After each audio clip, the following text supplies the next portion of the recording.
बहुत लोग कहते हैं कि तुम लोग कहाँ जाते हो, तो कह दो सत्संग में जाते, तो कहते हमारी तो कुछ समझ में नहीं आता।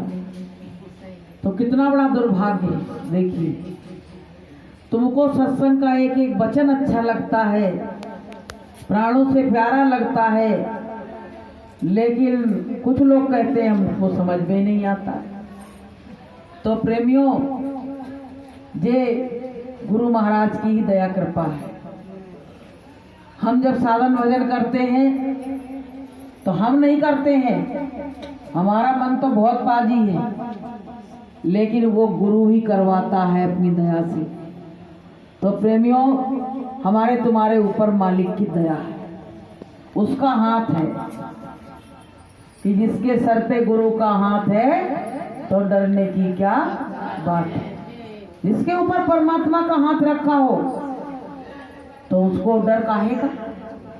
जैसे कोई छोटा बच्चा है, उसके संग उसका पिता संग में लगा हुआ है, तो चाहे जहां निकल जाए उसको भय नहीं, वो कह रहा मेरा पिता देख रहा है खड़ा। ऐसे ही प्रेमियों, हमारे सर पे परमात्मा का पूरा पूरा हाथ है। गुरु महाराज कहते हैं, बच्चों मैं तुमसे बहुत प्रेम करता हूं। प्रेम से ही तो बच्चे उनका कहना मानेंगे।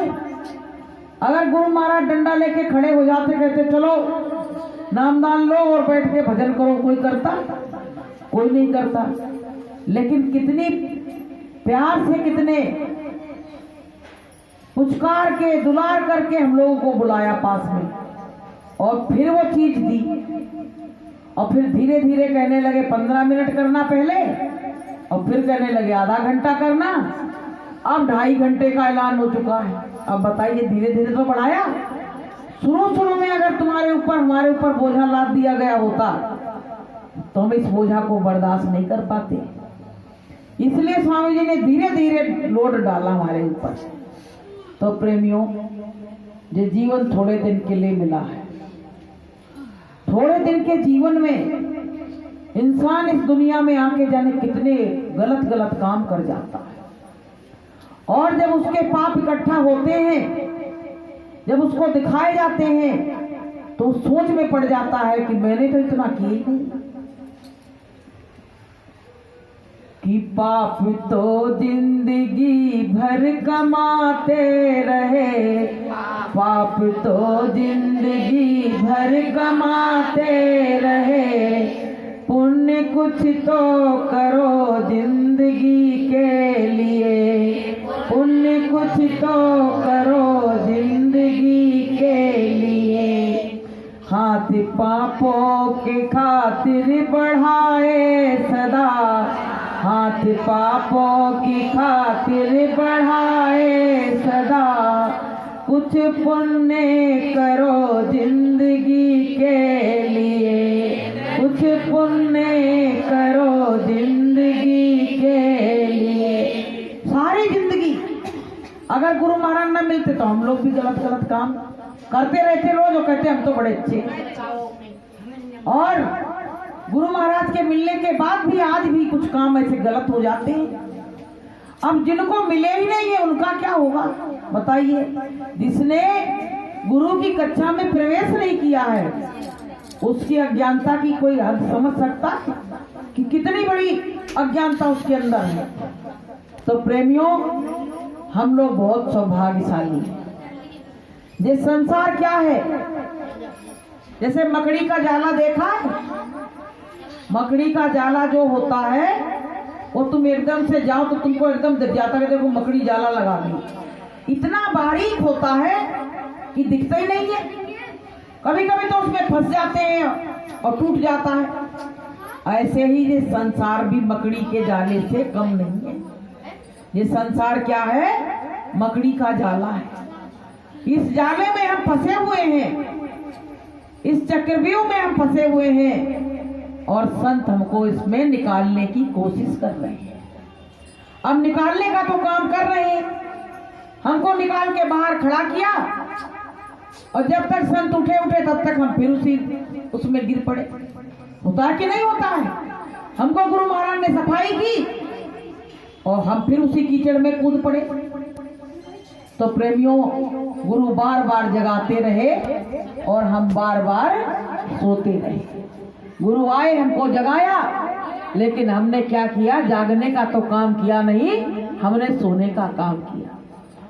अच्छा, कभी पीछे मुड़ के देखो अपने जीवन को, तो ऐसा लगता कितना जीवन बर्बाद हो गया, कितना बड़ा लॉस हो गया हमारा। जैसे कोई बिजनेस करता है ना, तो कहता 2-4 साल पहले कर लिया होता तो पता नहीं कितने का फायदा हो गया होता। ये प्लॉट अगर मैंने पहले ले लिया होता तो यहीं से हाईवे निकल रहा था, बहुत बड़ा फायदा हो जाता। ऐसे ही प्रेमियों, इस जीवन में अगर हमने आंख खोलते गुरु महाराज हमको मिल गए होते तो हमारा कितना बड़ा फायदा होता। बोलिए प्रेम से। और आंख खुलने के बाद में 20-20 साल बीत गए, 30-30 साल बीत गए, संपर्क ही नहीं हुआ। और आखिरी में हुआ भी तो कुछ दिन तक तो समझ में नहीं आया। हुआ बहनों कि नहीं हुआ? ऐसा यही हुआ। तो प्रेमियों, चलो जब कहते हैं जब जागो जब ही सवेरा। अगर इस समय भी हम जाग के और उस परमात्मा का भजन कर लेंगे ना, तब भी गुरु महाराज हमको कुछ ना कुछ प्रॉफिट जरूर दिला देंगे। ऐसी बात नहीं है। गुरु बहुत दयालु है, बहुत कहते हैं दीनानाथ दया के सागर हैं। वो सब पे दया करते हैं। गुरु के दरबार में केवल भक्ति और प्यार है। वहाँ वो छोटे बड़े को कुछ नहीं देखते हैं। वहाँ अहंकार बड़प्पन कुछ भी नहीं है, सब धूल है उनके चरणों में। वो सबको एक बराबर समझते हैं। और सत्संग में भी देखिए, इतने लोग आते हैं तो किसी से कोई पूछता है कि तुम कौन सी जाति के हो, तुमने प्रसाद छू लिया, तुम आगे क्यों बैठ गए? कोई कह सकता है? कोई नहीं कह सकता है। जो आए पहले वो आगे बैठे, यही रहता है। तो प्रेमियों, गुरु महाराज कहते हैं किसी व्यक्ति से नफरत मत करो। कहते हैं कि पापी से घृणा मत करो, उसके पाप से करो। क्योंकि वो तो व्यक्ति अच्छा था, उसने पाप कर दिया, तो उसके पाप से घृणा करो, पापी से नहीं। तो प्रेमियों, ये जो जीवन मिला है कुछ करने के लिए मिला है। हम लोग रोज सत्संग सुन रहे हैं। ग्वालियर के लोग इतने परेशान हो गए सत्संग सुन सुन के कि खूब अकेले में बैठ के बड़बड़ाते हैं। ये 3 घंटा बैठा रहे रखते हैं, खूब बड़बड़ाते हैं, सब सुनाई नहीं आता है। लेकिन इतनी दवा खाने के बाद भी असर नहीं हो रही है। पहले ये देखो, पहले तो हम तो ये जानते कोई एंटीबायोटिक ऐसी मिल जाए जो एक गोली खाई जाए असर हो जाए, वो है साधन और भजन। लेकिन साधन भजन करोगे कैसे? जब तक सफाई नहीं होगी, गुरु वचनों को सुनोगे नहीं, तब तक साधन भजन भी नहीं होगा। और इसी के लिए सत्संग रखा जाता है। तो प्रेमियों, यहाँ से सीख के जाओगे तो शाम को बैठ के साधना करोगे, आपका और मन लगेगा, आपका और जो साधन भजन है और आगे बढ़ेगा। तो प्रेमियों, अपने साधन भजन पे जोर दो। देखो, नया वर्ष आया है, तो इस नए वर्ष में हमको गुरु महाराज से कुछ नहीं मांगना है, सब कुछ दे दिया। क्या करेंगे? जब एक विचार करो कि जितना कुछ बनाया है सब कुछ छोड़ के हमको 1 मिनट में रवाना होना है, तो हम क्या मांगे उससे? क्या मांगे? ऐसी चीज मांगो जो हमको हमारा कुछ काम बन सके संसार में। हमने जो मांगा वो मिट जाएगा। तो जब अच्छे लोग व्यक्ति होते हैं ना, वो कहते क्या मांगे गुरु से? सब कुछ तो दे दिया। भल्ला ने यही तो कहा था कि जब गुरु स्वयं मिल गए, स्वयं आ गए, मुझको पहचान लिया, हमने गुरु को पहचान लिया, तो अब शेष क्या रह गया मांगने को? तो प्रेमियों, ऐसे हम लोग क्या है, बहुत तगड़े वाले भिखारी, बहुत तगड़े वाले। कहो कैसे हैं कि एक चीज नहीं मांगते और लिस्ट लेके जाते लंबी सी कि गुरु महाराज ये तो कर दिया था, अब कीजिए और कर देना। जैसे गुरु महाराज हमारे नौकर है, गुरु महाराज ये और कर देना, ये रह गया था। गुरु महाराज भी सोचते बच्चे हमारे कितने लालची हैं, कितने लालची हैं कि कुछ हमसे तो हमको तो मांगते नहीं है, बस यही मांगते हैं कि ये दे देना, वो दे देना। तो लालच बुरी भला है। एक बार एक भिखारी गया मंदिर में, तो वो तो एक कोई बड़ा आदमी गाड़ी से उतरा, तो उससे मांगने लगा हाथ फैला के। तो उसने कहा आगे चल आगे। तो वो बेचारा बोला कि बड़ी आशा से आए, बाबूजी गाड़ी से उतरे थे कि कुछ दे देंगे, मेरे कटोरे में कुछ डाल देंगे, और इन्होंने तो हमको आगे और कर दिया, कुछ नहीं दिया। चलो कोई बात नहीं। फिर मंदिर में घुस गया वो। तब तक वहां देखा जाके तो बाबूजी खुद भगवान से मांग रहे थे। तो कहने लगा कि ये तो हमसे बड़े भिखारी है। बोले हम तो छोटे भिखारी थे और ये तो हमसे भी बड़े भिखारी है। तो प्रेमी भाई बहनों, सब कुछ उस परमात्मा से सब मांगने जाते हैं, लेकिन परमात्मा इस बात से दुखी है कि दुनिया के लोग यहाँ से धन दौलत बच्चे सब कुछ मांगते, पर मुझको कोई नहीं मांगता है। अगर मुझको ही कोई मांग ले तो फिर उसके दरबार में कोई कमी ही नहीं रह जाएगी। बोलिए प्रेम से। तो प्रेमियों, परमात्मा से केवल परमात्मा को मांगना चाहिए। अगर परमात्मा आ गया तो क्या वो तुम्हारे कष्टों को देख पाएगा? कोई बड़ा आदमी तुम्हारे घर आके रहने लगे, तुम सूखी रोटी खा रहे हो तो तुरंत तुम्हारी सब्जी की व्यवस्था करेगा। अगर तुम रुपए पैसे से दुखी हो तो कहेगा ले थोड़े से ले जाओ, तो अपना काम चला लो। और स्वयं परमात्मा आ जाए तो बताइए कुछ कमी रहने देगा? तो उसको ही मांगो तो सब काम बन जाएगा, उसको ही जानो तो सब काम बन जाएगा। तुमने पूरी दुनिया को जाना और उसको नहीं जाना तो कोई काम बनने वाला नहीं है। कि कबीरा एक ना जानिया और बहु जाना क्या होए, और एक ते सब होते है सबसे एक ना होए।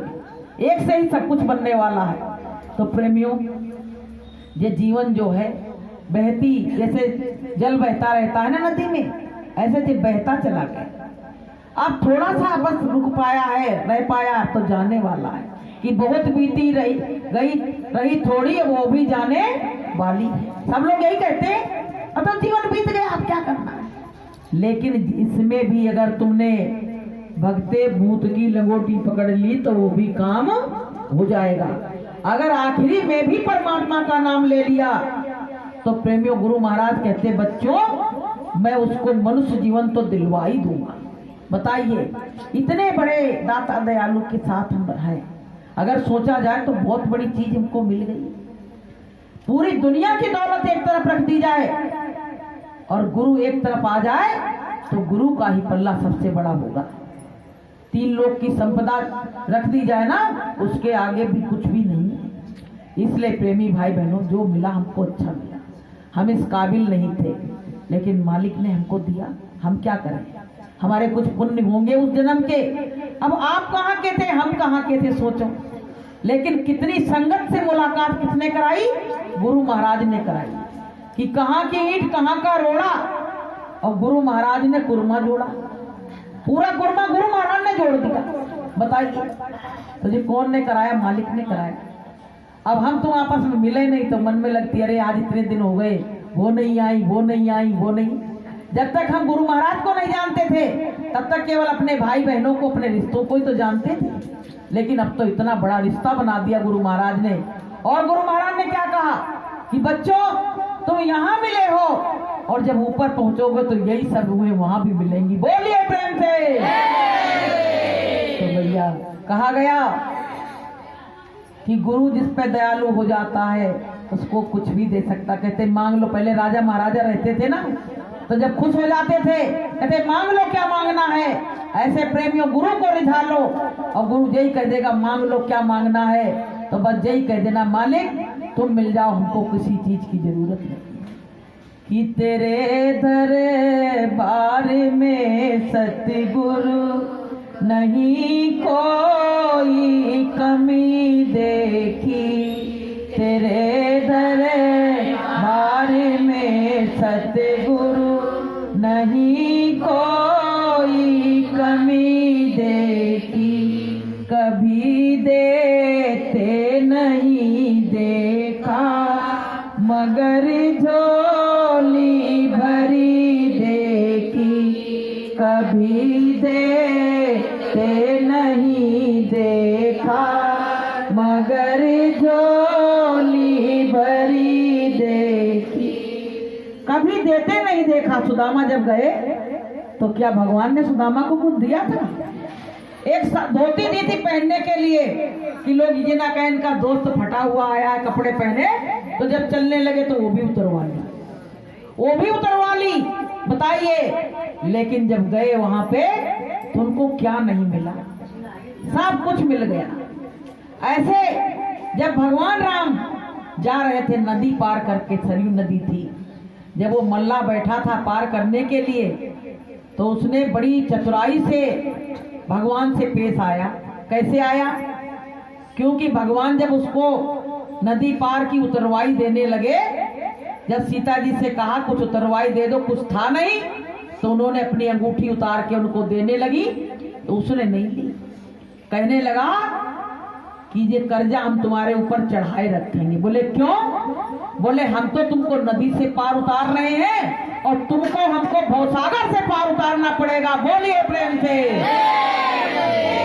तो प्रेमियों बताइए, ऐसे ऐसे भक्त हुए हैं कि अपना पहले व्यवस्था बना लेते हैं, कहते हैं इन पे ड्यू कर दो तो ये हमको तो देंगे ही देंगे।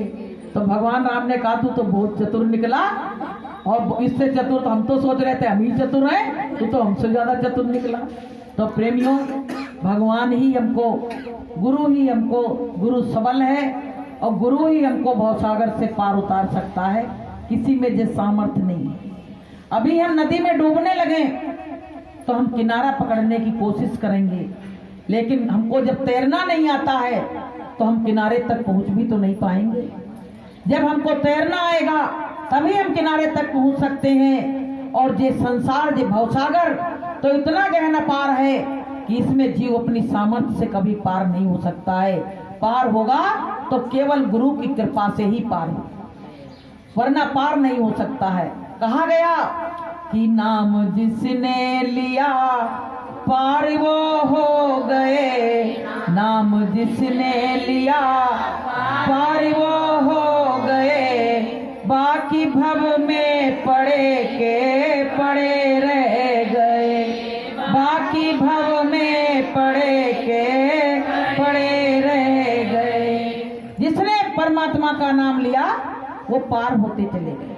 अच्छा, लोग कहते हैं कि परमात्मा क्या हमको कुछ दे जाएगा, क्यों नाम ले हम? जो नहीं लेते उनके तो बड़े बड़े मकान खड़े हो गए हैं, और हम लेते हैं तो हम गरीब के गरीब हैं। इस बात को फर्क समझिए आप लोग। परमात्मा का नाम लेने से हमारा मन शांत होता कि नहीं होता है? हमारे अंदर के विकार, छल कपट बेईमानी जो भरा हुआ है, वो धीरे धीरे परमात्मा निकालने लगता है। हम किसी के संग बुरा करेंगे तो मेरी आत्मा हमको तुरंत धिक्कारेगी, तुमने ये क्या कर डाला। ये कौन करा रहा है? ये सब परमात्मा करा रहा है।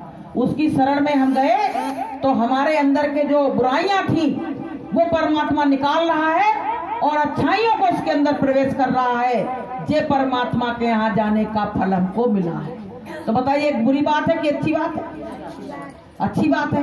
हम कह रहे हैं हमारा कुछ भी ना बने, कम से कम एक अच्छे हम मानो तो बन सकते हैं। एक बार एक महात्मा जी जा रहे थे, तो वो जंगल में रह रहे थे, तो कहने लगे हम देखते हैं कि इंसान कौन कौन है, मानो कौन कौन से हैं संसार में, है भी कि नहीं है।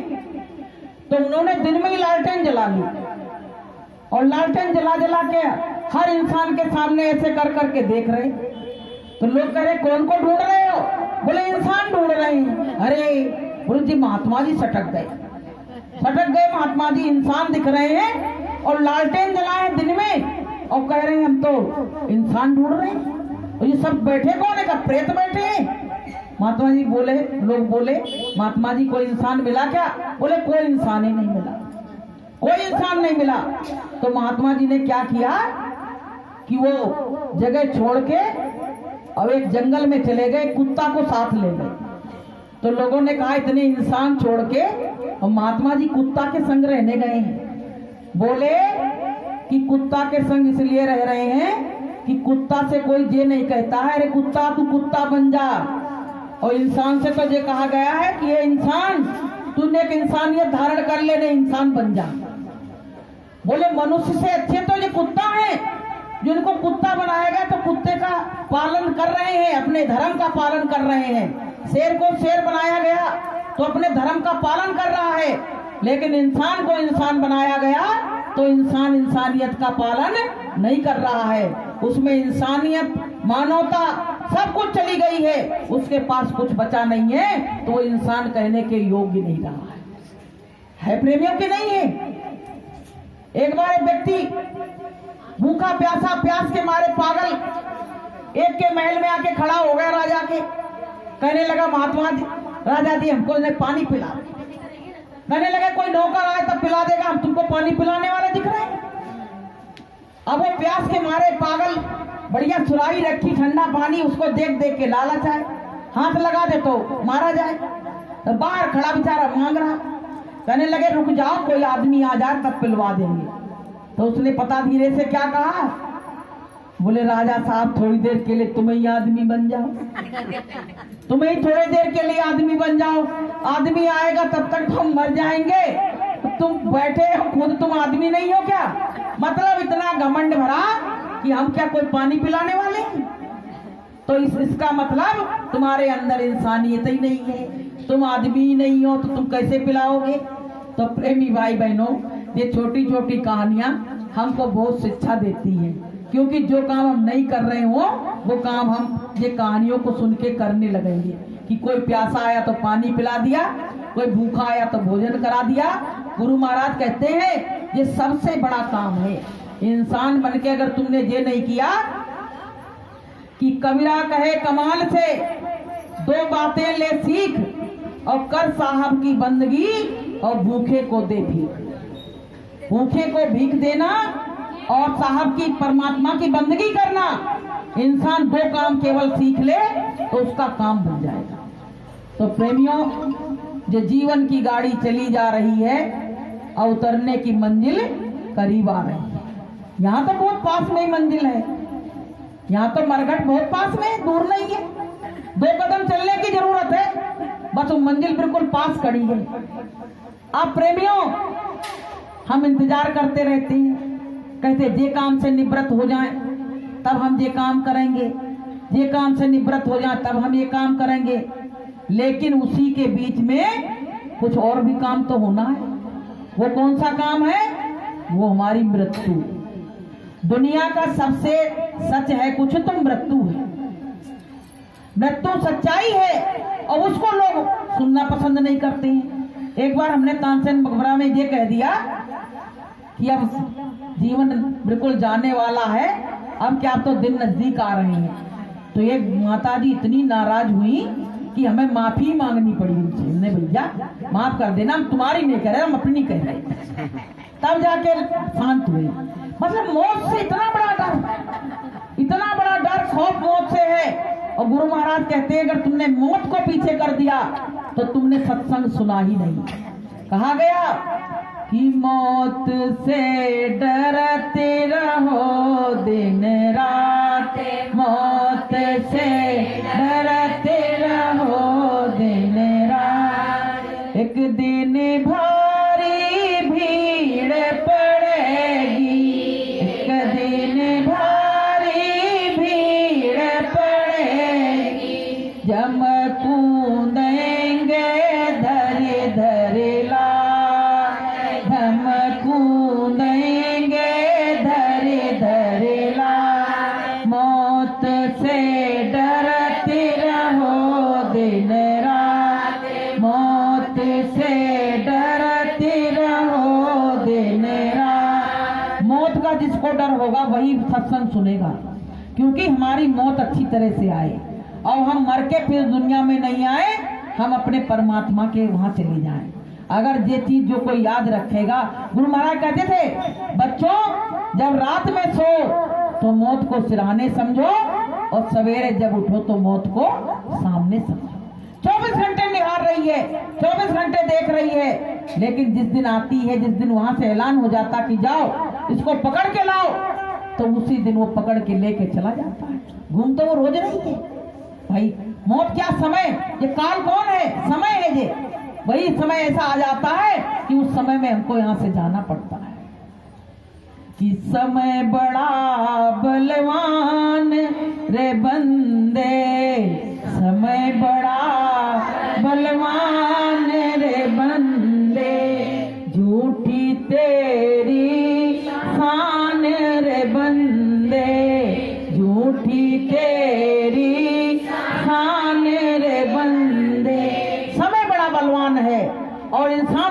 निशान दिखाता फिर रहा है।